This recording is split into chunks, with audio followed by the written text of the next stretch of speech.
धार्मिक वातावरण दृष्टि आम प्रत्येक समय धर्म संग्रह धर्म स्थान को दर्शन और धार्मिक चिंतन सत्संग ये सब चिंतन में करता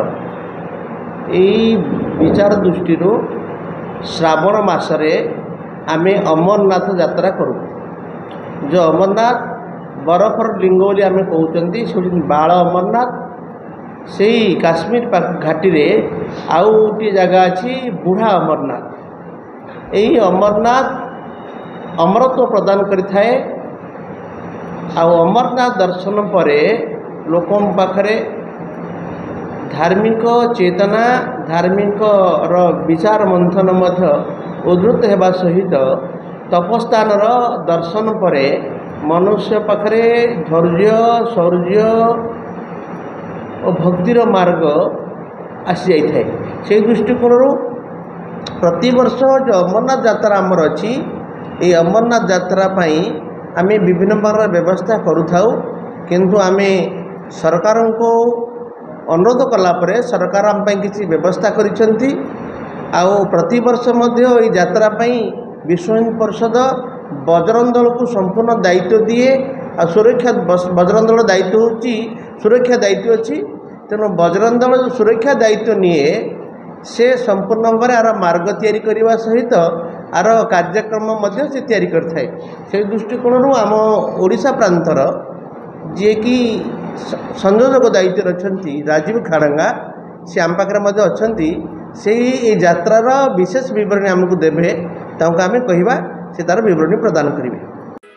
बुढ़ा अमरनाथ यात्रा रे सामिल पई आह्वान सांबादिक सम्मेलन करी सूचना देला बजरंग दल। बुढ़ा अमरनाथ यात्रा पई ओडिशा बजरंग दलर आह्वान विश्व हिंदू परिषद अनुकूल ओडिशा बजरंग दल पूर्व प्रांत संयोजक राजीव नेत्र खाड़गा विश्व हिंदू परिषद केंद्रीय मार्गदर्शक सत्यानंद गिरी महाराज और अन्य कर्मकर्ता उपस्थित अमरनाथ यात्रार प्रचार पत्र उन्मोचन सहित एक सांबादिक सम्मेलन माध्यम बुगुड़ा सरस्वती शिशु मंदिर ठारे जून 22 तारिख रविवार दिन सूचना देते जे भारत वर्षर धार्मिक वातावरण सृष्टि कर शांति बजाय रखा धर्म प्रचार धर्म संग्रह और हिंदुत्व भाव जागृत निमंते अनेक प्रयास करने सहित अमरनाथ यात्रा करिथाए। चलित वर्ष यह यात्रा अगस्ट 1 तारिख आरंभ होता बेले समस्त हिंदू एथिरे सामिल होई बाबा अमरनाथ को आशीर्वाद लाभ करने आह्वान करिसेंती। एही यात्रा रे यात्री सुरक्षा दायित्व नहीं बेले सरकार पक्षर जावासबार व्यवस्था करा। बाबा अमरनाथ को दर्शन कले धार्मिक चेतना धैर्य शौर्य और भक्तिभाव जागृत होता है हिंदू धर्म एकता बजाय रही है। एणु समस्त हिंदू अमरनाथ यात्रा निजक सामिल करी बाबा आशीर्वाद लाभ करने को निवेदन रही। श्री राजीव नेत्र खाड़ेंगा बजरंग दल ओडिशा पूर्व तथा अमरनाथ यात्रार मु ओडिशा पूर्व प्रांतर प्रमुख व संयोग दायित्व अच्छी।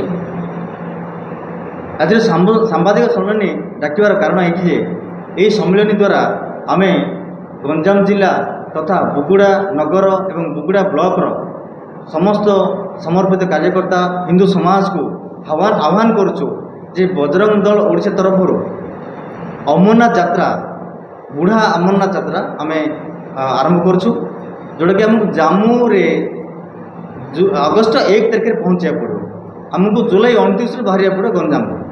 तो यह गोटे साहसपूर्ण धैर्य यात्रा आध्यात्मिक दृष्टिकोण यह नित्यांत जरूरी कहीं प्रभु महादेव होती आमर हिंदू समाज आत्मा। तो यही आध्यात्मिक दृष्टिकोण आम हिंदू समाज बहुत भाई भौणी युवक युवती एवं वृद्ध व्यक्ति माने बुढ़ा अमरनाथ यात्रा सुजोग पाई पारु नाहंती। तो आम बजरंग दल प्रति वर्ष भली यही वर्ष बजरंग दल तरफ यही अमरनाथ यात्रा आम करूँ जोटा कि वैष्णो देवी माता वैष्णो दर्शन हम एवं बुढ़ा अमरनाथ दर्शन हम।